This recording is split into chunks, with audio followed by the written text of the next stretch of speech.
Price lord, hallelujah. ದೇವರ ನಾಮಕ್ಕೆ ಸ್ತೋತ್ರವಾಗಲಿ. ಪ್ರಾರ್ಥನೆ ಮಾಡಿಕೊಳ್ಳೋಣ. ಸರ್ವ ಸೃಷ್ಟಿಕರ್ತನಾದ ತಂದೆಯ ದೇವರೇ, ಮಗನ ದೇವರೇ, ಪರಿಶುದ್ಧಾತ್ಮನೇ, ನಿಮ್ಮ ನಾಮಕ್ಕೆ ಸ್ತೋತ್ರ ಸ್ವಾಮಿ. ಈ ದಿವಸವು ಈ ಸಮಯವೂ ಕೂಡ ನಿಮ್ಮಿಂದ ನೇಮಕವಾದಂತಹ ದಿವಸ ಸಮಯ, ಅದಕ್ಕಾಗಿ ನಿಮಗೆ ಸ್ತೋತ್ರ. ಈ ದಿವಸದ ಸಂದೇಶದ ಭಾಗವನ್ನು ಕೂಡ ಹೇರಳವಾಗಿ ಆಶೀರ್ವದಿಸಿರಿ. ನಿಮ್ಮ ಪವಿತ್ರ ಆತ್ಮ ಮೂಲಕ ನಡೆಸುವುದಕ್ಕಾಗಿ ಸ್ತೋತ್ರ.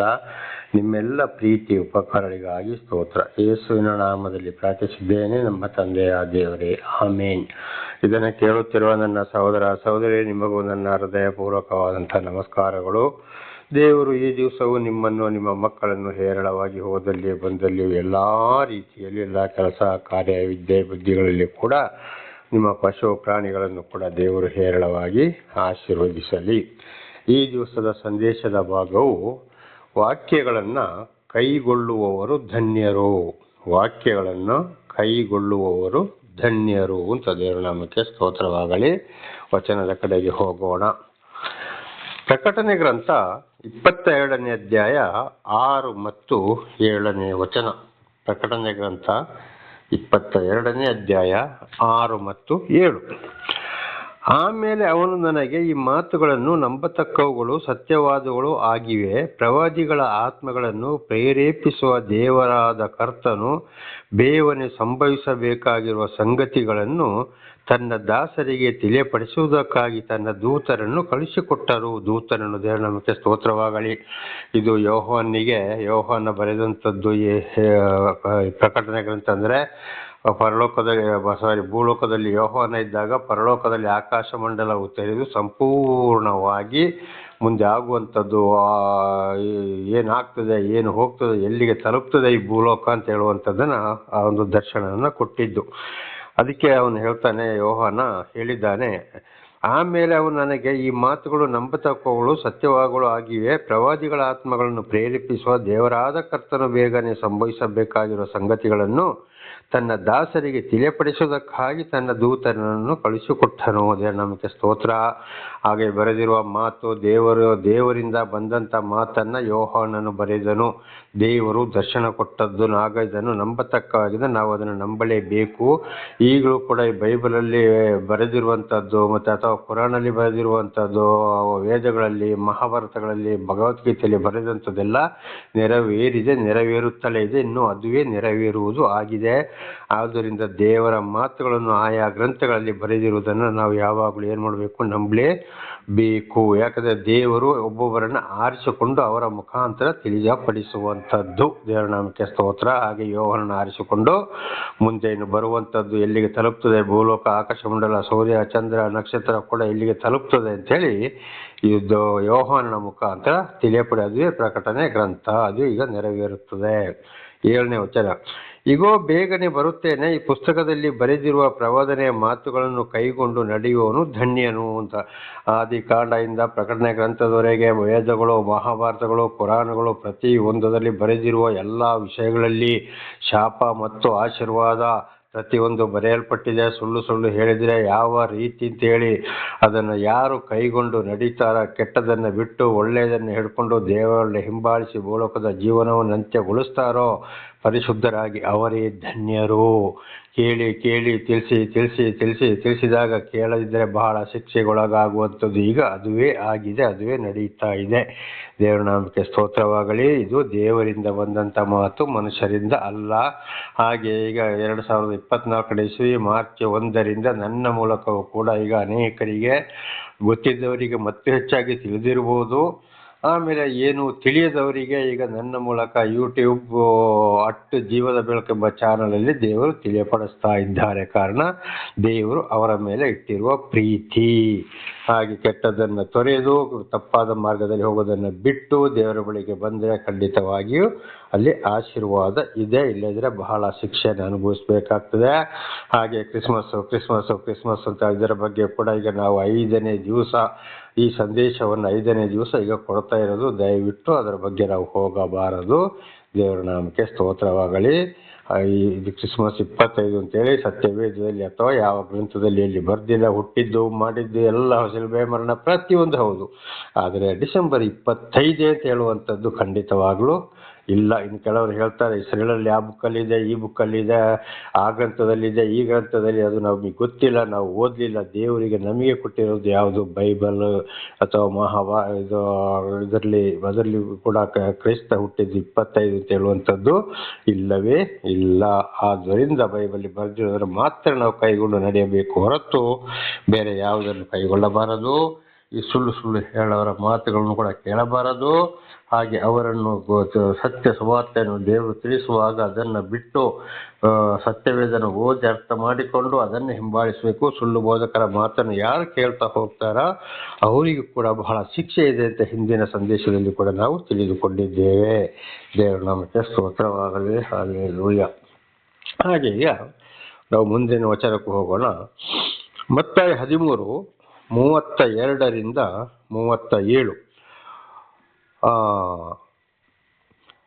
ಅದು ಎಲ್ಲ 31 ಓದಿಕೊಳ್ಳೋಣ. ಆತನು ಮತ್ತೊಂದು ಸಾಮ್ಯವನ್ನು ಅವರಿಗೆ ಹೇಳಿದನು, ಅದೇನೆಂದರೆ ಪರಲೋಕ ರಾಜ್ಯವು ಸಾಸಿವೆ ಕಾಳಿಗೆ ಹೋಲಿಕೆಯಾಗಿದೆ.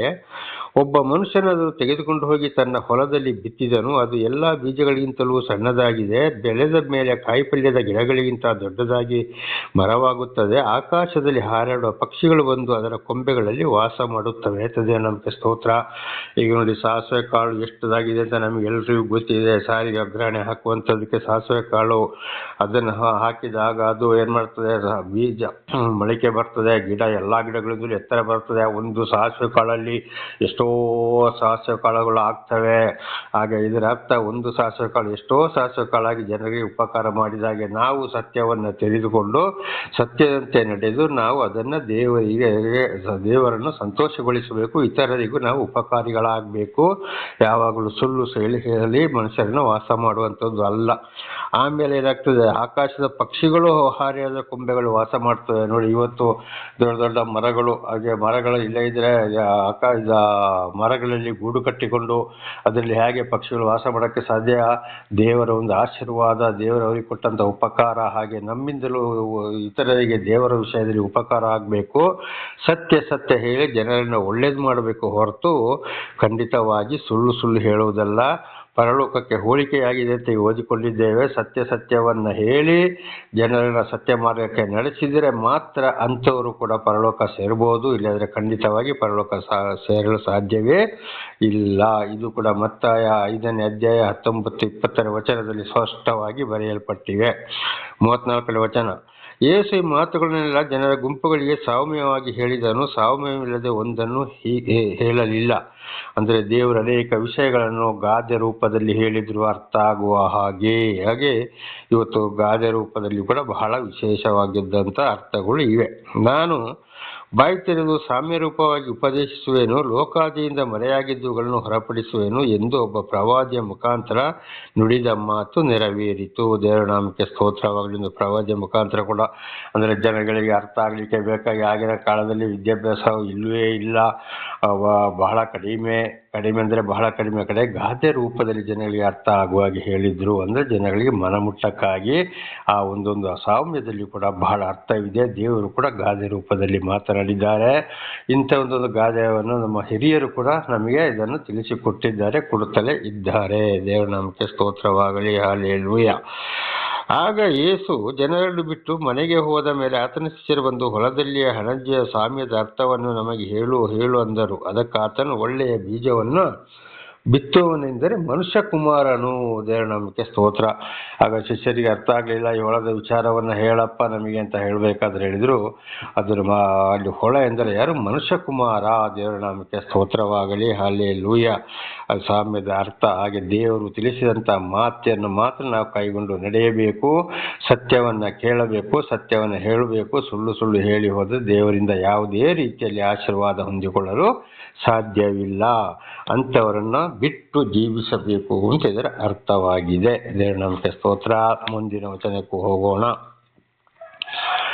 ಮತ್ತೆ 24:42-44. ಮತ್ತೆ 24:42-44. ಹೀಗಿರಲಾಗಿ ನಿಮ್ಮ ಕರ್ತನು ಬರೋ ದಿನವು ನಿಮಗೆ ಗೊತ್ತಿಲ್ಲವಾದ್ದರಿಂದ ಎಚ್ಚರವಾಗಿರಿ. ಕಳ್ಳರು ಬರುವ ಜಾವ ಮನೆ ಯಜಮಾನನಿಗೆ ತಿಳಿದಿದ್ದರೆ ಅವನು ಎಚ್ಚರವಾಗಿದ್ದು ತನ್ನ ಮನೆಗೆ ಕಣ್ಣ ಹಾಕ ಗುಡಿಸುತ್ತಿರಲಿಲ್ಲವೆಂದು ತಿಳಿದುಕೊಳ್ಳಿರಿ. ಆದ ಕಾರಣ ನೀವು ಸಹ ಸಿದ್ಧವಾಗಿರಿ, ನೆನೆಸದ ಗಳಿಗೆಯಲ್ಲಿ ಮನುಷ್ಯಕುಮಾರನು ಬರುತ್ತಾನೆ. ದೇವರ ಸ್ತೋತ್ರ. ದೇವರು ನ್ಯಾಯ ತೀರ್ಪಿಗಾಗಿ ಯಾವಾಗ ಉಪವಾಸ ಬೆಂಕಿಯ ಮಧ್ಯದಲ್ಲಿ ಜೆರುಸಲೇಮಿಗೆ ಇಳಿದು ಬರ್ತಾರೆ ಅಂತ ಗೊತ್ತಿಲ್ಲ.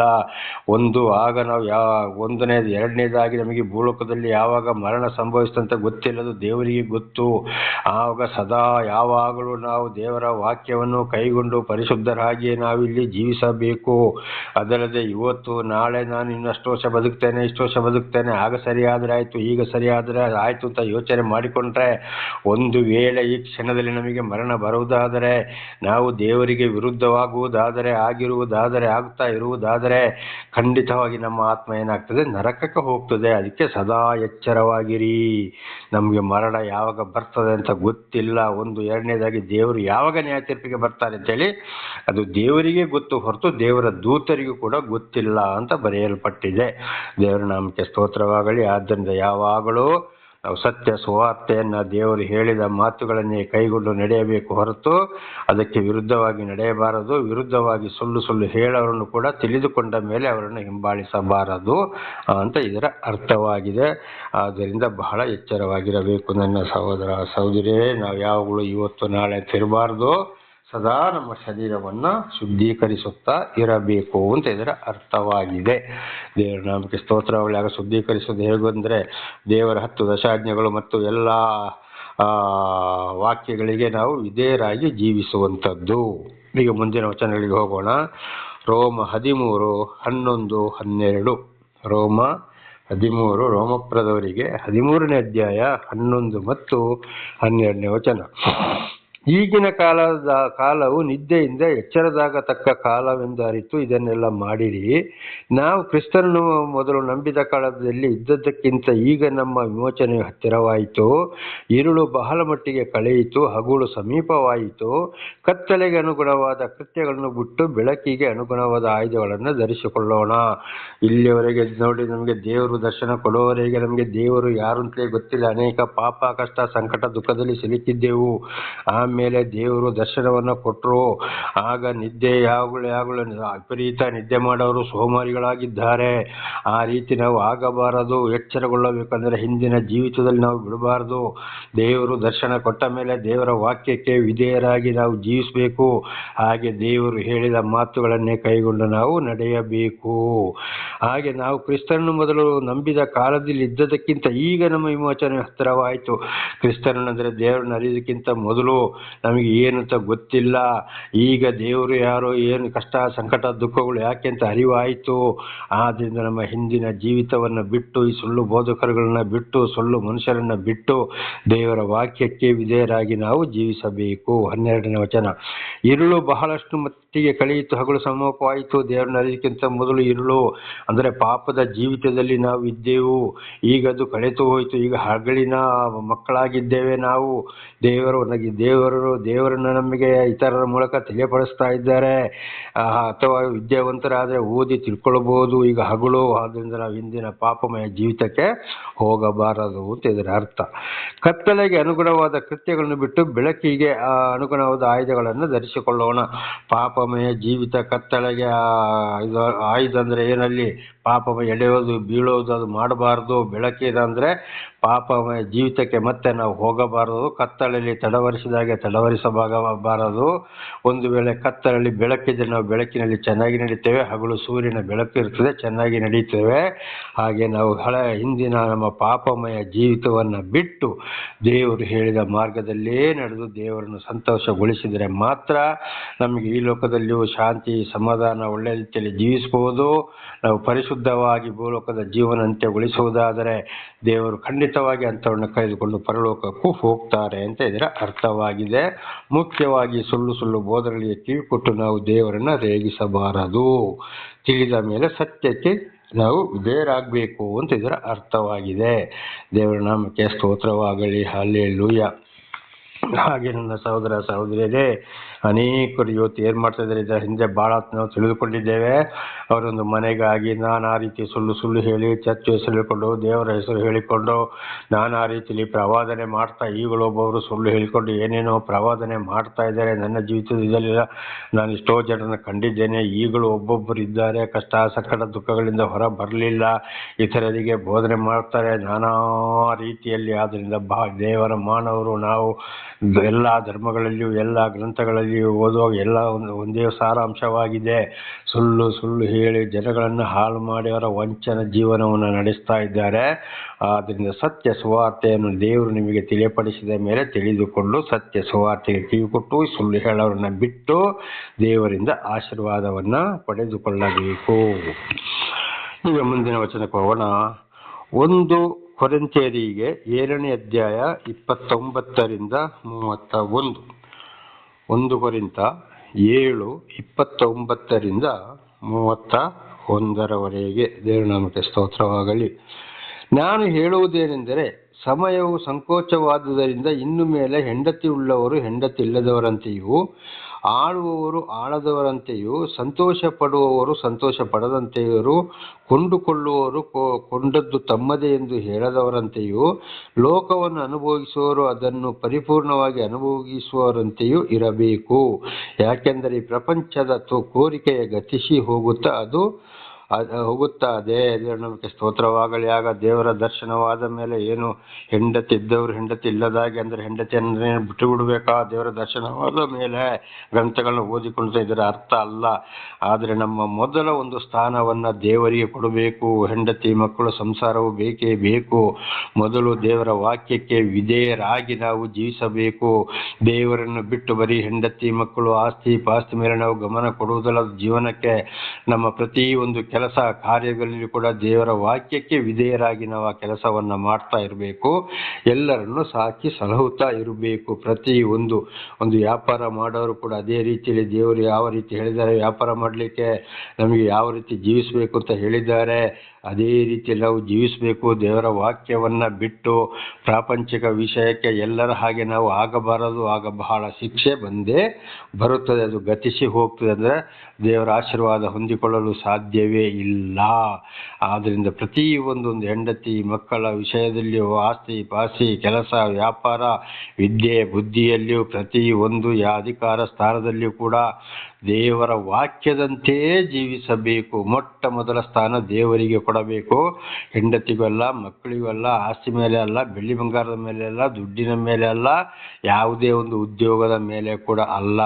ದೇವರ ಪ್ರೀತಿ ಸಹಾಯ ಇಲ್ಲದೆ ನಮಗೆ ಏನು ಮಾಡಲು ಸಾಧ್ಯವಿಲ್ಲ. ಅದಕ್ಕೆ ಯೋಹಾನ 15ನೇ ಅಧ್ಯಾಯ 5ನೇ ವಚನದ ಕೊನೆಯಲ್ಲಿ ನನ್ನನ್ನು ಬಿಟ್ಟು ನೀವು ಏನು ಮಾಡಲಾರಿರಿ ಎಂಬುದಾಗಿ ಒಂದು ಮಾತನ್ನು ಹೇಳಿದ್ದಾರೆ ಸ್ವಾಮಿ. ಅಂದರೆ ಪರಮಾತ್ಮ ಭಗವಂತನ ಹೇಳಿದ, ನನ್ನನ್ನು ಬಿಟ್ಟು ನೀವು ಏನೂ ಮಾಡಲಾರಿರಿ. ಖಂಡಿತವಾಗಿಯೂ ಹೌದು.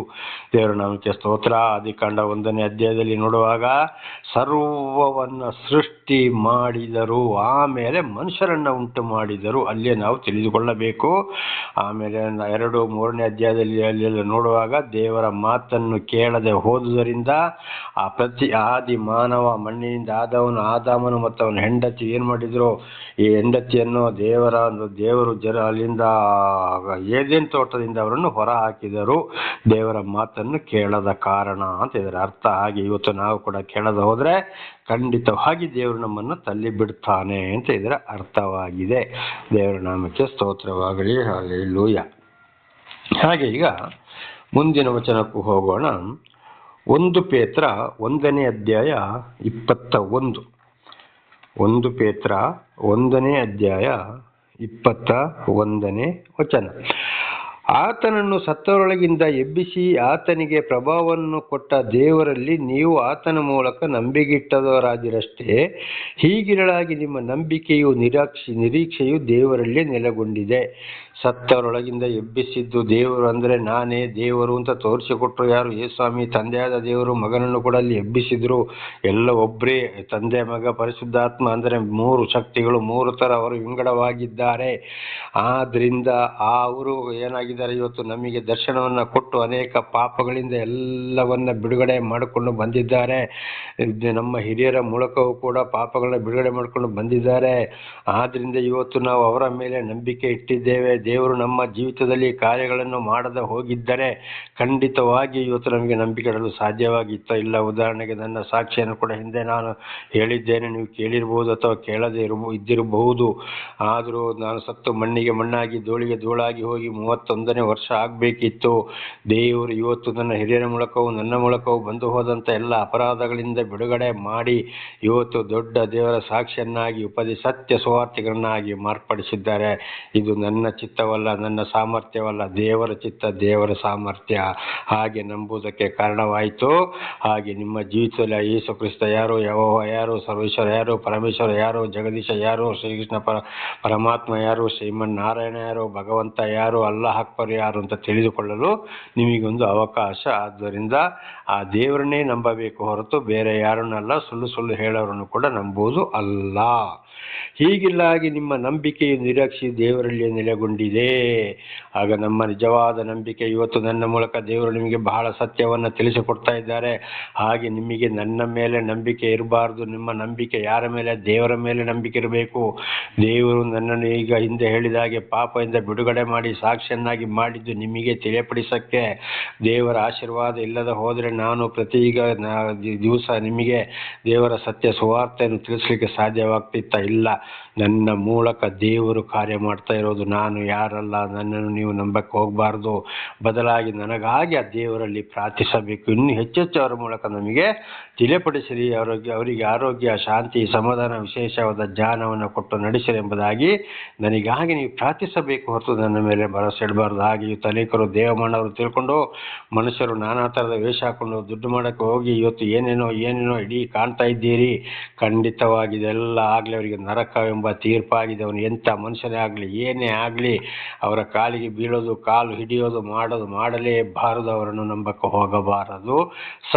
ಸತ್ಯವನ್ನು ಎಲ್ಲ ಗ್ರಂಥಗಳನ್ನ ತಿಳ್ಕೊಂಡು ಯಾರು ಹೇಳ್ತಾ ಹೋಗ್ತಾರೋ, ಖಂಡಿತ ಎತ್ತರಿಸ್ತಾರೋ, ಗದರಿಸ್ತಾರೋ, ಬೊಯ್ತಾರೋ, ಈ ಲೋಕದ ವಿಷಯಕ್ಕೆ ಆಸೆ ಪಡುವುದಿಲ್ವೋ ಅಂಥವ್ರನ್ನು ಮಾತ್ರ ನಂಬಬೇಕು. ನನ್ನ ಸಹೋದರ ಸಹೋದರಿಯರೇ, ಖಂಡಿತವಾಗಿ ಇದನ್ನು ಬಹಳ ಅರ್ಥಪೂರ್ಣವಾಗಿ ತಿಳಿದುಕೊಳ್ಳುವುದು ಬಹಳ ಒಳ್ಳೆಯದು. ದೇವರಕ್ಕೆ ಸ್ತೋತ್ರ. ಸುಳ್ಳು ಹೇಳೋರನ್ನು, ಅವರನ್ನು ಹಿಂಬಾಲಿಸುವವರನ್ನು ಕೂಡ ದೇವರು ಸಹಿಸುವುದು ಇಲ್ಲ. ದೇವರ ನಾಮಕ್ಕೆ ಸ್ತೋತ್ರ. ಈಗ ಪ್ರಕಟಣೆ ಗ್ರಂಥ 22 10-15 ನೋಡಿಕೊಳ್ಳೋಣ. ಇದು ಮೊನ್ನೆ ಕೂಡ ಒಂದ್ಸಲ ತಿಳ್ಕೊಂಡಿದ್ದೇವೆ. ಪ್ರಕಟಣೆ ಗ್ರಂಥ 22 10-15. ಇದಲ್ಲದೆ ಅವನು ನನಗೆ ಈ ಪುಸ್ತಕದಲ್ಲಿರುವ ಪ್ರವಾದನ ವಾಕ್ಯಗಳನ್ನು ಗುಪ್ತವಾಗಿಡಬೇಡ, ಇವು ನೆರವೇರುವ ಸಮಯವು ಸಮೀಪಿಸಿದೆ. ಅಂದರೆ ದೇವರು ಇವನಿಗೆ ಯೋಹಾನನಿಗೆ ಹೇಳಿದಂಥ ಮಾತು. ಆದಿಕಾಂಡದಿಂದ ಪ್ರಕಟಣೆ ಗ್ರಂಥದವರೆಗೆ ವೇದಗಳು, ಮಹಾಭಾರತಗಳು, ಪುರಾಣಗಳು, ಭಗವದ್ಗೀತೆಗಳು, ಪುರಾಣಗಳು ಇದನ್ನೆಲ್ಲ ಬರೆದಿರುವುದನ್ನು ಮುಕ್ತವಾಗಿ ಇಡಬಾರದು. ಅಂದರೆ ಒಂದೊಂದು ರಾಷ್ಟ್ರಗಳಿಗೆ ಒಂದೊಂದು ಗ್ರಂಥಗಳು ಒಂದೊಂದು ಭಾಷೆಯಲ್ಲಿ ಇವೆ. ಆದ್ದರಿಂದ ದೇವರನ್ನು ದೂಷಣೆ ಮಾಡಬಾರ್ದು. ಸತ್ಯ ದೇವರನ್ನು ನಾವು ಅದನ್ನು ಕಂಡುಹಿಡಿದುಕೊಳ್ಳಬೇಕು. ಎಲ್ಲ ಗ್ರಂಥಗಳಲ್ಲಿಯೂ ನೆರವೇರುವ ಸಮಯವಾಗಿದೆ, ಗುಪ್ತವಾಗಿಡಬೇಡ, ಇವು ನೆರವೇರುವ ಸಮಯ ಬಂದಿದೆ. ನೋಡಿ ಸರಿಯಾದ ದೇವರ ಮಾತುಗಳ ಬರೆದಿರುವ ಗ್ರಂಥಗಳಲ್ಲಿ ಬರೆದಿದ್ದು ಎಲ್ಲವೂ ಈಗ ಭೂಲೋಕದ ಮೇಲೆ ನಡೀತಾ ಇದೆ. ಇದನ್ನು ಸುಮ್ಮನೆ ಇರಬಾರ್ದು. ಹಾಗೆ ನಾವು ಏನು ಮಾಡಬೇಕು?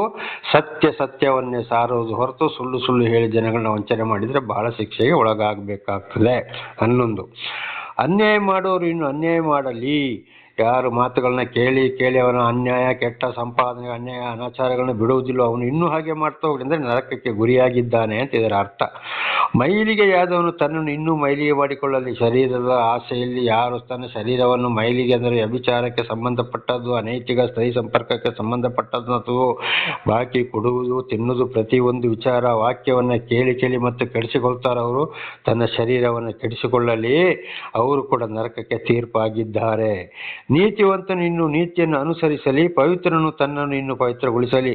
ಒಳ್ಳೆಯವರು ಇನ್ನೂ ಒಳ್ಳೆಯದಾಗಲಿಕ್ಕೆ ನೋಡಲಿ, ಶುದ್ಧ ಆದವರು ಇನ್ನೂ ಶುದ್ಧ ಆಗಲಿಕ್ಕೆ ನೋಡಲಿ. ಹಿಂದೆ ಹೋಗೋದು ಬೇಡ, ಒಂದು ಹೆಜ್ಜೆ ಮುಂದೆ ಇಡಬೇಕು ಹೊರತು ಹಿಂದೆ ನೋಡಬಾರದು. ಲೂಕನ ಸುವಾರ್ತೆಯಲ್ಲಿ ಯೇಸು ಹೇಳಿದರೆ, ನೇಗಿಲಿಗೆ ಕೈ ಹಾಕಿದ ಮೇಲೆ ತಿರುಗಿ ನೋಡಬೇಡ ಅಂತ. ದೇವರನ್ನೇ ಹಿಂಬಾಲಿಸಿ ಮುಂದೆ ಹೋಗಬೇಕು ಹೊರತು ಇನ್ನು ಅವನ ತಂದೆ ತಾಯಿ ಅಣ್ಣ ತಮ್ಮ ಅಕ್ಕ ತಂಗಿ ಬಂಧು ಬಳಗ ಅಂತೇಳಿ ಹಿಂದಿನ ಪ್ರಾಪಂಚಿಕ ವಿಷಯಕ್ಕೆ ಹೋಗಬಾರದು. ಹೋದರೆ ನರಕ ಎಂಬ ತೀರ್ಪು ಆಗಿ ಹೋಗಿದೆ ಅಂತ ಇದರ ಅರ್ಥ. 12, ಈಗ ಬೇಗ ಬರುತ್ತೇನೆ, ನಾನು ಪ್ರತಿಯೊಬ್ಬನಿಗೆ ಅವನವನ ನಡತೆಯ ಪ್ರಕಾರ ಕೊಡತಕ್ಕ ಪ್ರತಿಫಲವು ನನ್ನ ಕೈಯಲ್ಲಿದೆ. ಬೇಗನೆ ಬರ್ತೇನೆ ಅಂತ ತಡ ಮಾಡುವುದಿಲ್ಲ. ಅಂದರೆ ಈಗಲೇ ನೋಡಿ, ಒಬ್ಬೊಬ್ಬರು ದೇವರನ್ನ ತಿಳ್ಕೊಂಡು ಅನ್ಯಾಯ ಮಾಡಿದಾಗ ಬಹಳ ಶಿಕ್ಷೆಗೆ ಒಳಪಟ್ಟಿದ್ದಾರೆ, ಪಡುತ್ತಲೇ ಇದ್ದಾರೆ. ನಾನಾ ಥರದ ಕಾಯಿಲೆ ಕಸಗಳು, ನಾನಾ ಥರದ ಶಿಕ್ಷೆ. ಅದುವೇ ಬೇಗನೆ ಬರುತ್ತೇನೆ, ಅವನ ಕೃತ್ಯಗಳಿಗೆ ತಕ್ಕಾದ ಪ್ರತಿಫಲ ಜೀವ ಕತ್ತ ಕಾಲದಲ್ಲಿಯೇ ಇದೆ. ಸತ್ತ ಮೇಲೆ ಆತ್ಮವಂತೂ ನೇರವಾಗಿ ನರಕಕ್ಕೆ ಹೋಗ್ತದೆ. ಅದಕ್ಕೆ ನ್ಯಾಯ ತೀರ್ಪಿಗಾಗಿ ಬರುವ ದಿವಸದ ದೇವರು ಈ ಮಾತನ್ನು ಹೇಳುವಂಥದ್ದು.